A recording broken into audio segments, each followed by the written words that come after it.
Muito boa noite, meus irmãos. Sejam muito bem-vindos à nossa casa. Que a paz de Deus, de Jesus, esteja conosco e que possa nos iluminar no trabalho dessa noite. Uma boa noite também aos nossos irmãos da internet que nos acompanham nas redes sociais do nosso Centro Espírita Luz e Caridade. E hoje, como nosso irmão falou, nós vamos conversar um bocadinho sobre a alma. Mas, antes de falar propriamente sobre o tema da noite, eu gostaria de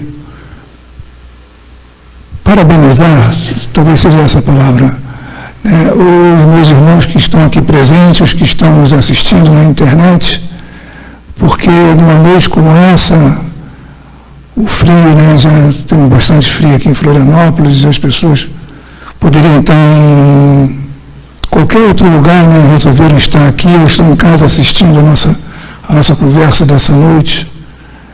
Isso é muito gratificante, a gente perceber que cada vez mais as pessoas, nós estamos procurando as coisas de Deus, as coisas de Jesus, para podermos nos trabalhar e, de fato, possamos contribuir para o crescimento moral e espiritual do nosso planeta Terra. Isso é muito bacana, porque a escolha é uma coisa que a gente faz o tempo todo. Desde a hora que acorda, esses dias então que a gente acorda, está bem escuro ainda, frio, saio da cama ou não? Fico aqui ou não fico? Já é uma escolha, a gente já ou sai, ou vai começar a faltar o trabalho até ser demitido. Ou a gente levanta e vai trabalhar porque nós temos que trabalhar. E daí já começa a escolha, até a escolha da gente poder vir aqui à noite, em busca de um pouco de esclarecimento, de uma ajuda espiritual para nós. E mais uma coisa que eu também gosto muito de falar sobre, nessa época, uma época bastante conturbada, da nossa civilização aqui, com essa questão da pandemia. A vida está muito confusa e o isolamento ele gera um tipo de perturbação também, as pessoas ficam mais comprometidas com as suas ações por aqui e algumas pessoas ficam deprimidas ou ficam muito tristes com essa questão do isolamento, a perda de pessoas amadas, pais, filhos, mães, grandes amigos.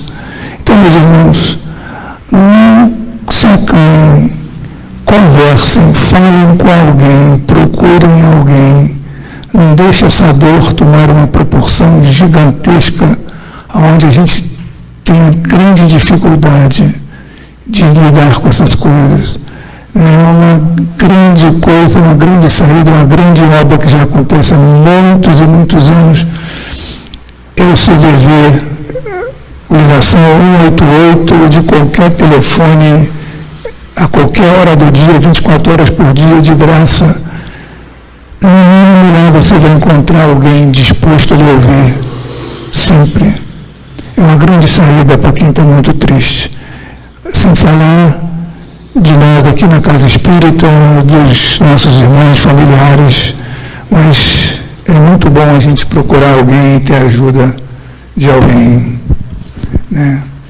Então, meus irmãos, também nunca é demais lembrar que a conversa dessa noite ela é sempre baseada nos conceitos da doutrina espírita, do espiritismo, não é isso?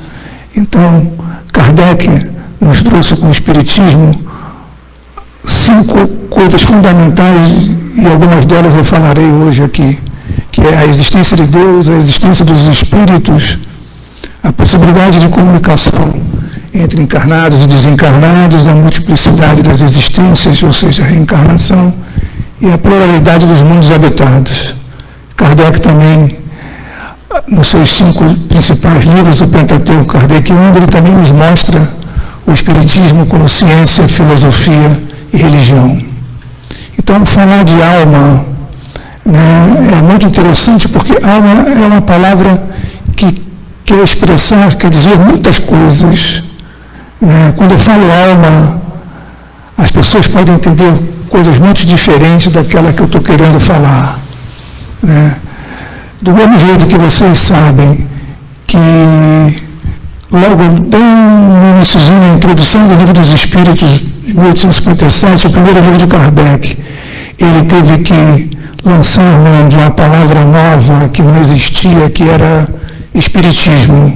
Espiritismo é uma palavra criada por Kardec, para diferenciar do espiritualismo. O espiritualismo é toda a filosofia, toda a religião que acredita que em nós, seres humanos aqui encarnados, há alguma coisa além da matéria.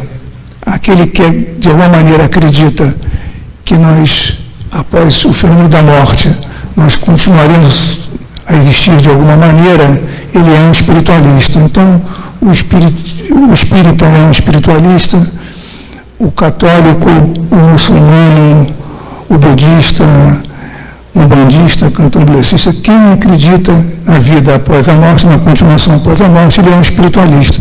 Então, para ficar uma coisa bem caracterizada, para não haver confusão, Kardec criou a palavra espiritismo.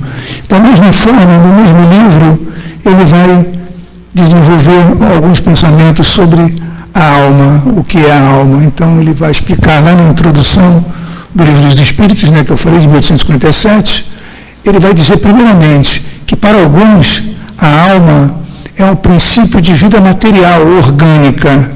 Ela não tem existência própria e ela se aniquila com a morte do corpo. Esse é o famoso materialismo puro. Morreu, acabou, enterrou, ou foi cremado, ou vai ficar debaixo da terra e os bichinhos vão dar jeito no corpo. Essa é uma visão do que seja a alma. Para outros, a alma é um princípio de inteligência, é um agente universal na qual cada ser absorve a sua porção. Então, no universo existiria uma alma, uma única alma, e ela dá parte dela, parte dessa alma, anima os diversos seres vivos por todo o universo.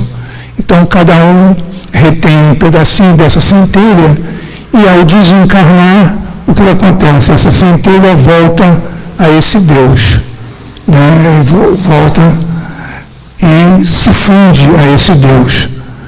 É uma visão também.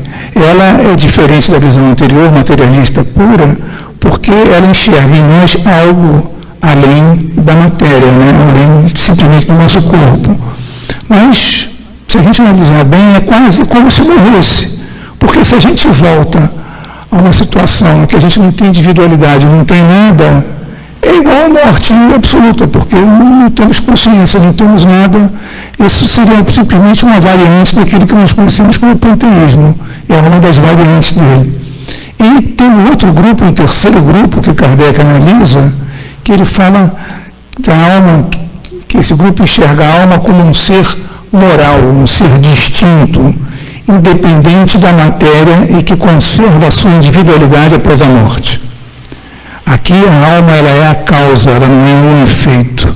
Então, essa é a visão de grande parte dos espiritualistas, em qual os espíritas estão dentro dessa ideia. Então, nós ao desencarnarmos mantemos alguma coisa, mantemos o que eles chamam de alma aqui nesse instante, e que ela tem consciência, ela tem individualidade, então ela sabe quem ela é, então ela tem consciência de tudo, de quem é. E assim ela prossegue existindo eternamente até o final dos tempos. Deus nos criou, né? Em criado só Deus, o resto é criação divina, né? Então, como é que Kardec pensou? Bom, se eu falo alma, tem sempre essa confusão. O que é alma? O que é alma? O que não é alma? Então ele vai dizer que naquele primeiro grupo, que é o materialista puro, ele podia chamar aquele tipo de alma como a alma vital, por exemplo, a alma barra, tracinho, hífen vital, para distinguir das outras almas. Então ele vai dizer que a alma, nesse caso, seria um indício do princípio de vida material. é o princípio da vida orgânica, ou seja, é a força motora, a energia vital puramente física, presente em todo ser vivo. Então, ela está presente nas plantas, nos animais, nos seres humanos. Uma segunda alma daquela outra, da segunda classificação de Kardec, é a alma intelectual, que ele chama. É o princípio da inteligência instintiva, de uma maneira mecânica, que ela está presente agora nos animais e nos seres humanos somente. As plantas não teriam isso. E o terceiro tipo de alma, que ele chama de alma espírita, é o da nossa individualidade após a morte, da consciência moral presente exclusivamente nos seres humanos. Então, como a gente pode ver, essa questão da alma, ela pode se resumir, quem sabe, a uma questão de palavras, do que as palavras querem dizer. Um exemplo muito clássico disso, que todo mundo crê também, todo mundo já ouviu falar, todo mundo conhece, é a questão quando Jesus falou que era mais difícil um rico entrar no reino dos céus do que um camelo passar pelo buraco de uma agulha. Um camelo passar pelo buraco de uma agulha não tem nenhuma chance. Né? Então, Jesus estaria condenando toda pessoa que fosse rica, que tivesse muitas posses, estaria condenada ao inferno. Teria condenado ao inferno, não teria salvação. Mas, eu estou falando aqui dentro de uma casa espírita. Então, nós cremos, temos certeza da reencarnação. Então, numa dessas nossas encarnações, uma das provas que nós nos subteremos seria a prova da riqueza. Quando chegasse a nossa hora de passar pela prova da riqueza, nós estaremos condenados de cara. Então, ninguém tem chance de escapar do inferno. Bom, vou começar, o inferno não existe, né? Então,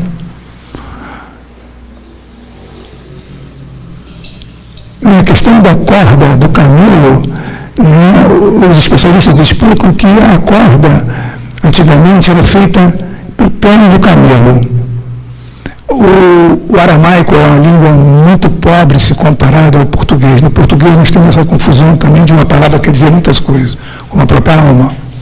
E também lá o camelo era o animal, era a corda, era o fiapo, era tudo. Então é nesse sentido que nós temos que entender o camelo, porque senão era a condenação fatal da riqueza. Né? Então, na interpretação masculinamente ligada ao materialismo, a alma, ela seria então um efeito do cérebro. Vários cientistas ao longo de muitos anos abrem os corpos humanos na esperança de encontrar uma alma presa lá dentro. Alguns acham que a alma, o espírito, seja lá o que for, como o inconsciente, seria uma secreção, alguma coisa material feita dentro do cérebro, uma coisa orgânica. Né? Então, dessa maneira, a alma é a própria manifestação da vida individual de um corpo orgânico e que ela acaba realmente, definitivamente, com a morte. Morreu, é como o exemplo que ele dá, como uma bateria gasta. Morreu, acabou. Não tem solução.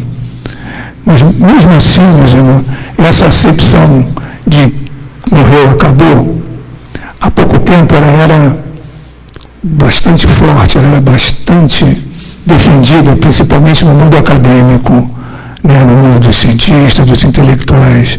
Mas mesmo nesse, já nós encontramos diversos estudos pelas mais variadas universidades do mundo, estudam a espiritualidade.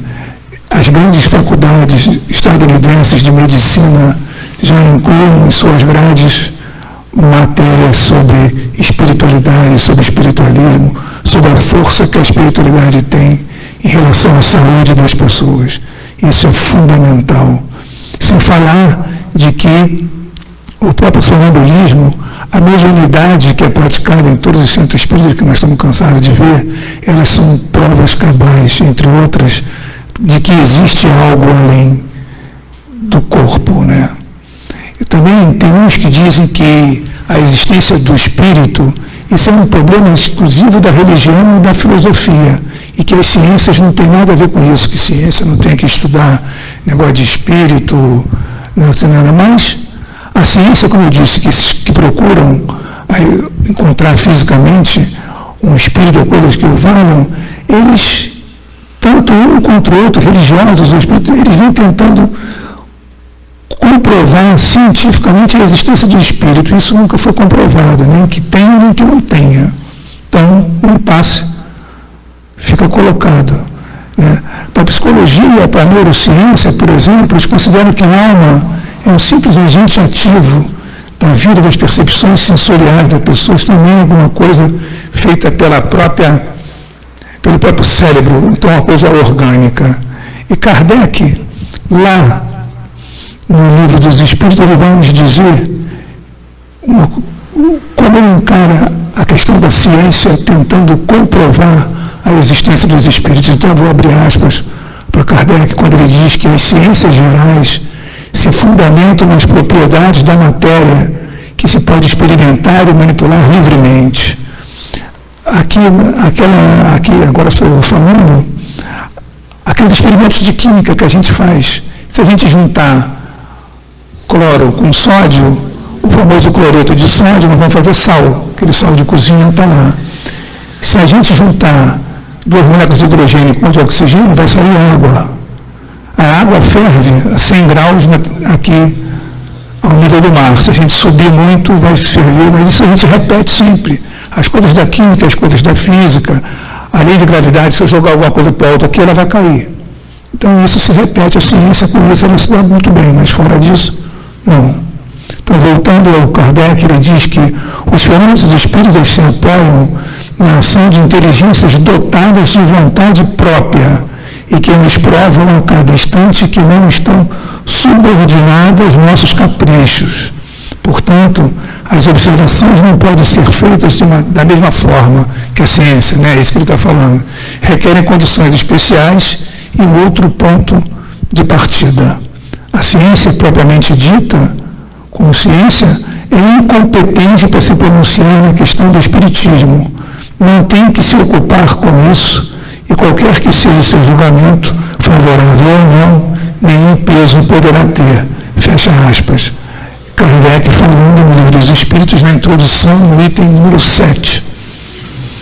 Então, meus irmãos,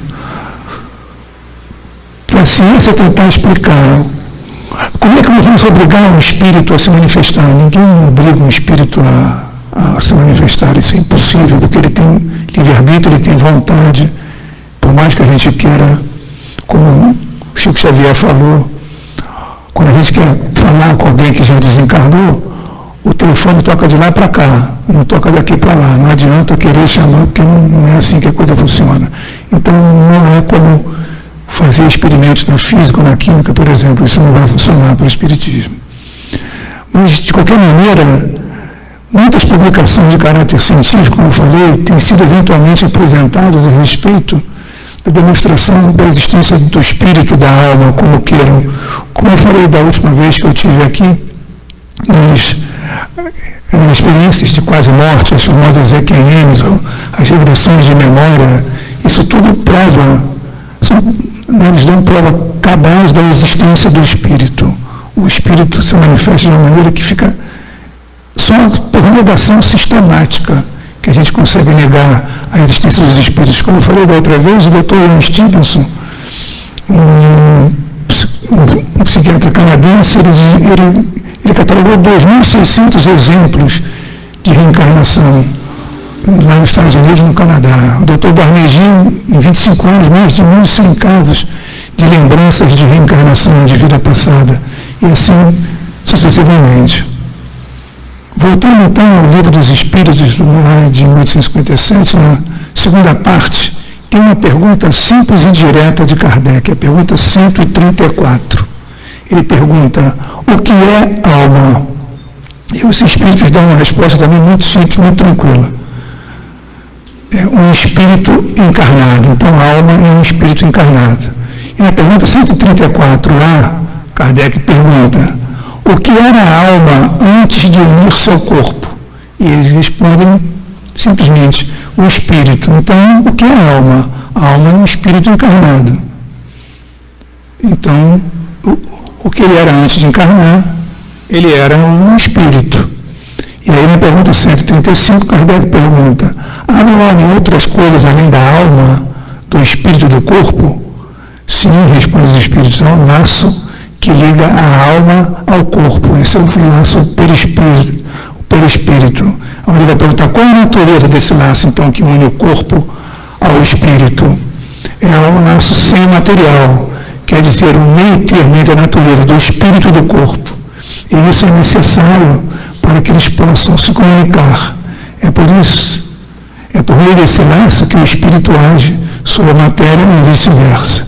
Então, meus irmãos, além de atestar a pré-existência dos espíritos, o espiritismo, ele confirma a sobrevivência do espírito, da alma, que é o nome que a gente quer dar após a morte, bem como a sua individualidade. Como eu falei, nós estamos diante de um dos princípios básicos da doutrina espírita. Então, o homem, o ser humano, ele é formado de 3 partes essenciais. O corpo, o ser material, semelhante a esse corpo, ao corpo dos animais, que ele é animado por um princípio vital. A segunda composição desse corpo seria o espírito, na qual o corpo é a habitação, como diz Kardec. E o terceiro é o perispírito, princípio intermediário, uma substância semimaterial que une o espírito ao corpo. Tais são como um fruto, né, que tem a semente, a polpa e a casca. Né. Na pergunta 136A, Kardec pergunta, então, o corpo. Isso é muito interessante. O corpo pode existir sem o espírito? A resposta do espírito, sim. Entretanto, desde que o corpo deixe de viver, o espírito o abandona. A vida orgânica, ela pode animar um corpo sem espírito, mas o espírito não pode habitar um corpo sem vida orgânica. O que eu quero dizer com isso?